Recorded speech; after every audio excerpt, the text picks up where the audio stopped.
नमस्कार। आँखीझ्यालमा तपाईलाई स्वागत छ।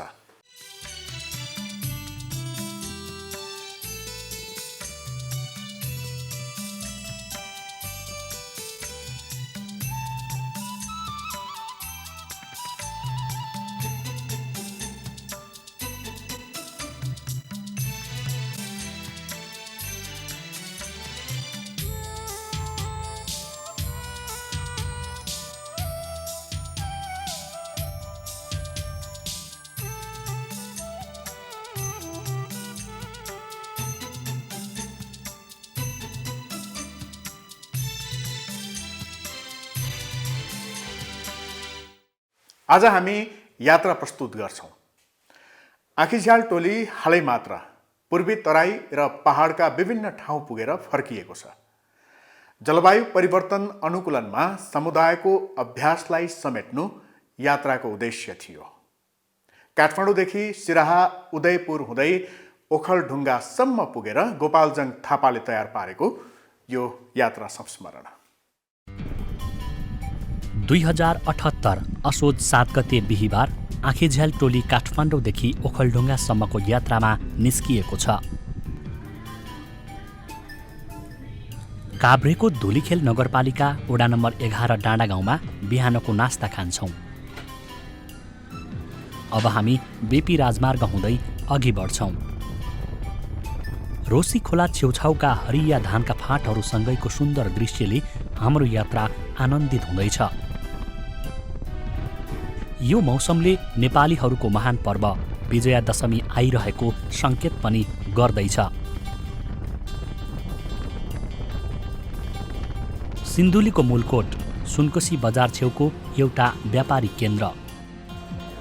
हामी आज बिहानको खाना यहीँ खान्छौँ। बेपी राजमार्ग हुँदै अगाडि बढ्नु छ हामीले। सिन्धुलीको भिमान हुँदै मदन भण्डारी राजमार्गबाट उदयपुरतर्फ लाग्छौं। यही राजमार्गमा पर्ने कमलामाई नगरपालिका वडा नम्बर 14 चन्दनपुरमै हाम्रा पूर्व सहकर्मी सूर्य माझीको घर छ। 28 वर्षसम्म नेपाल वातावरण पत्रकार समूहमा काम गरेका उनी अहिले व्यावसायिक कृषि कर्ममा कसिएका छन्। उनले अहिले बोइलर कुखुरा र बङ्गुर पालिरहेका छन्।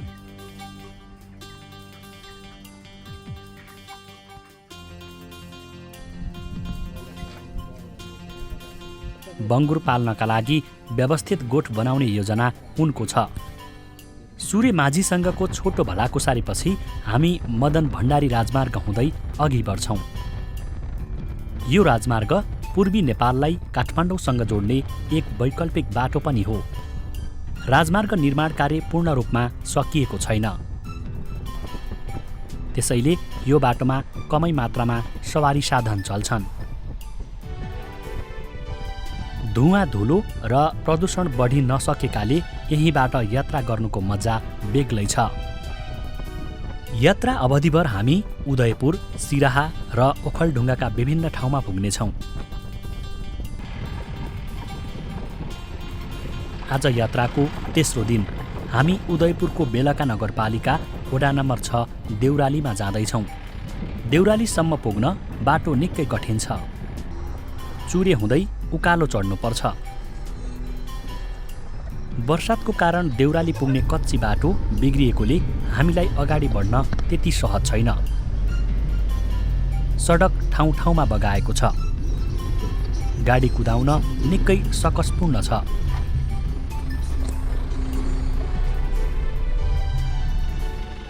पहिरोले सडक चुँडिएको एउटा ठाउँमा चालक सुरेन्द्र श्रेष्ठले काठको सहयोगमा गाडी पास गराए। कुनै नाप नक्सा बिना अव्यवस्थित ढङ्गले खनिएको देउराली जोड्ने सडकको दुर्दशा कहाली लाग्दो छ। थोरै यो काठको टुक्राहरूको भरमा चाहिँ गाडीहरू चल्नु परिरहेको छ हैन। त्यो चाहिँ हुँदैन थियो होला यदि यो नाली बनाइदिनु भएको भए चाहिँ। अनि त्यसपछि यो बाटो बनाउँदै गर्दाखेरि चाहिँ अब कोही ठाउँमा चाहिँ त्यो बाटो काट्नै नमिल्ने, गाडी अलि चढाउनै नमिल्ने खालको ठाउँ पनि छ। उदयपुर र सिराहाको काम सकिएपछि हामी कटारी हुँदै ओखलढुङ्गाका लागि अगाडि बढ्छौँ।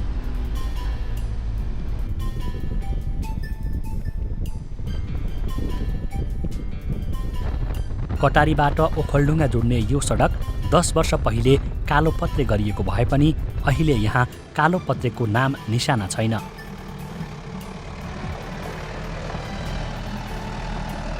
पुरै कच्ची सडक छिचोल्दै हामी उदयपुरको कटारी नगरपालिका वडा नम्बर 1 बेतेनी पुगेर बिहानको खाना यहीँ खान्छौँ।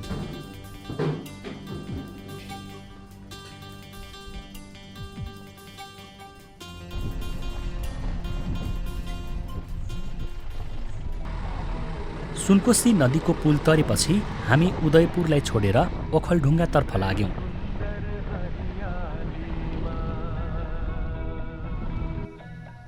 ओखलढुङ्गा जिल्ला युग कवि सिद्धिचरण श्रेष्ठको जन्मस्थल हो। मेरो प्यारो ओखलढुङ्गा नामक कविताका लेखक श्रेष्ठको नामबाट ओखलढुङ्गा सदरमुकाम रहेको सिद्धिचरण नगरपालिकाको नामाकरण गरिएको छ। सिद्धिचरण सङ्ग्रहालय पनि निर्माण गरेका छौँ र त्यो निकट भविष्यमा हामी सञ्चालन गर्दैछौँ र हामीहरूले चाहिँ नि उहाँलाई यहाँको योगदानको बारेमा कथा गरेछौँ र कटारी ओखलढुङ्गा जुन बाटो छ यो बाटो पनि सिद्धिचरण राजमार्गको रूपमा चाहिँ राखिएको छ। त्यस्तै गरेर चाहिँ यो जिल्लाको एकमात्र चाहिँ नगरपालिका त्यो नगरपालिकाको नाम पनि सिद्धिचरण नगरपालिका राखेर चाहिँ उहाँलाई चाहिँ सम्मान स्वरूप चाहिँ हामीहरूले उहाँले गरेको योगदानको बारेमा चाहिँ उहाँलाई हामीले कदर गरिराखेका छौँ। ओखलढुङ्गा आफैमा एक सुन्दर जिल्ला हो। मध्य पहाडका डाँडासहित हरियाली खेतबारीको सौन्दर्यता झन लोभलाग्दो छ।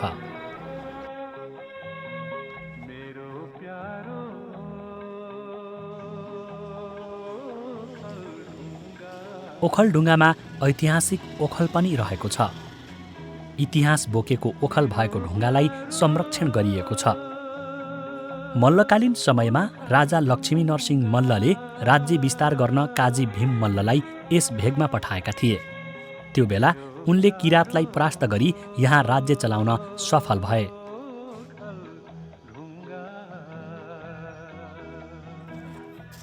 त्यही बेला काजी भीम मल्लको फौजले गाउँबाट सङ्कलित धान यहाँको ठुलो ढुङ्गाको खोपिल्टोमा कुटेर भात पकाएकोले त्यही ढुङ्गाको ओखलको नामले यो ठाउँको नाम ओखलढुङ्गा रहन गएको प्रचलित भनाइ छ।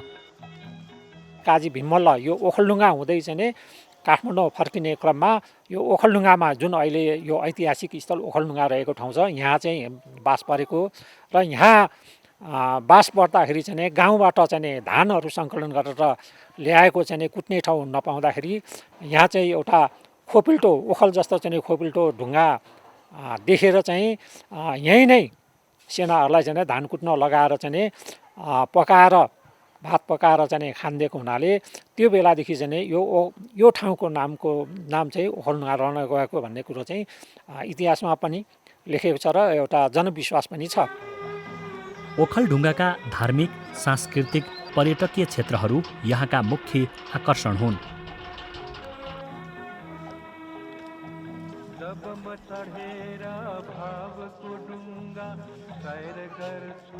ओखलढुङ्गालाई चिनाउन अतुलनीय योगदान पुर्याएका कवि सिद्धिचरण श्रेष्ठको पूर्ण कदको शालिग पनि यहाँ निर्माण गरिएको छ। सिद्धिचरण पार्कभित्र यो शालिग राखिएको छ।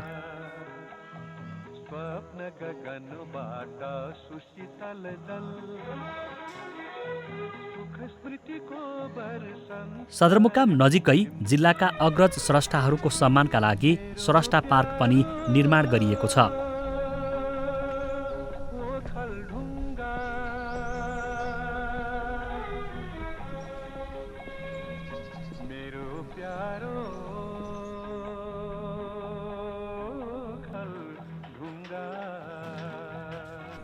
स्रष्टा पार्कमा युग कवि सिद्धिचरण श्रेष्ठ, गायिका मेलुवा देवी, प्रख्यात लोकगायक पाण्डव सुनुवार, नेपालको राष्ट्रिय गानका रचनाकार व्याकुल माइलाको शालिग राखिएको छ।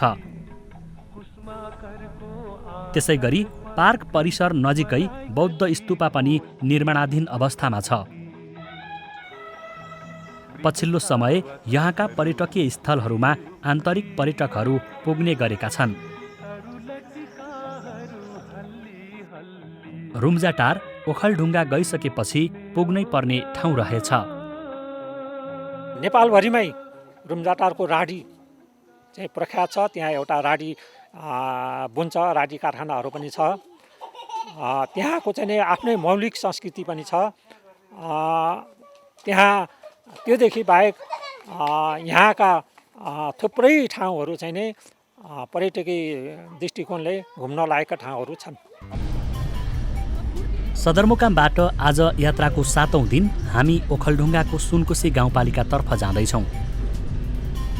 सुनकोशीसम्मको यात्रालाई सहजीकरण गर्नका लागि राष्ट्रिय कृषक समूह महासङ्घ नेपाल ओखलढुङ्गाका अध्यक्ष हेमकुमार घिमिरे र परियोजना अधिकृत सरस्वती कटवाल पनि हामीसँगै छन्। स्थानीय तहमा जनप्रतिनिधि आएसँगै ओखलढुङ्गाका गाउँ गाउँसम्म सडक पुगेका छन्। कुनै सडक निर्माणाधीन अवस्थामा रहेछन्। सडक पूर्वाधार बन्नु आफैमा राम्रो कुरा हो। सडक सञ्जालले गाउँघरको स्थानीय उत्पादनलाई बजारसम्म पुर्याउन र आवत जावतमा पनि सहज हुन्छ। दुःखद कुरा, इन्जिनियरिङ डिजाइन बिना बनाइएका यहाँका सडकहरू जोखिमपूर्ण छन्। ओखलढुङ्गाको सुनकोशी गाउँपालिका रहेको मुलखर्कसम्मको यात्राका क्रममा भेटिएका सडकहरूले यस्तै अवस्था देखाउँछ।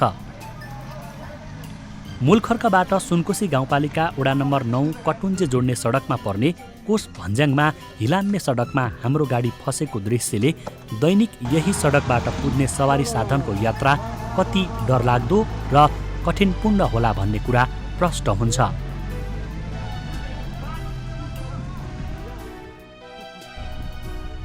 हामीले बनिसकेका ग्रामीण सडकको व्यवस्थापनमा स्थानीय सरकार चुक्दा समस्या झन बल्झिएको पायौँ। वातावरण प्रभाव मूल्याङ्कनमा हाम्रो प्राथमिकता रहे पनि हामीले धेरै वातावरण प्रभाव मूल्याङ्कन गरेर सानोतिनो योजनाहरू सञ्चालन गर्न सक्ने परिस्थिति छैन। त्यो भएकोले चाहिँ हामीले यहाँको नागरिकहरूको प्राथमिकता बाटो बत्ती लगायतका योजनाहरू सञ्चालन गरेका छौँ। यात्रा अवधिभर हामीले किसानहरूका कुरा पनि नजिकबाट निहाल्यौँ। विभिन्न गाउँको वस्तुस्थितिका बारेमा बुझ्ने प्रयास गर्यौँ।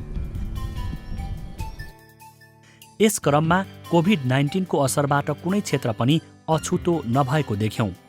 कोरोना सङ्क्रमणका कारण ग्रामीण क्षेत्रका किसानहरूको उत्पादनले बजार नपाएको पायौँ। त्यसैले कोभिड-19बाट कृषि, पर्यटन, व्यापार, शिक्षा र स्वास्थ्य क्षेत्रमा परेको असरको पुनरुत्थानका लागि स्थानीय, प्रदेश र सङ्घीय सरकारले ध्यान दिनुपर्ने आवश्यकता औल्यायौँ।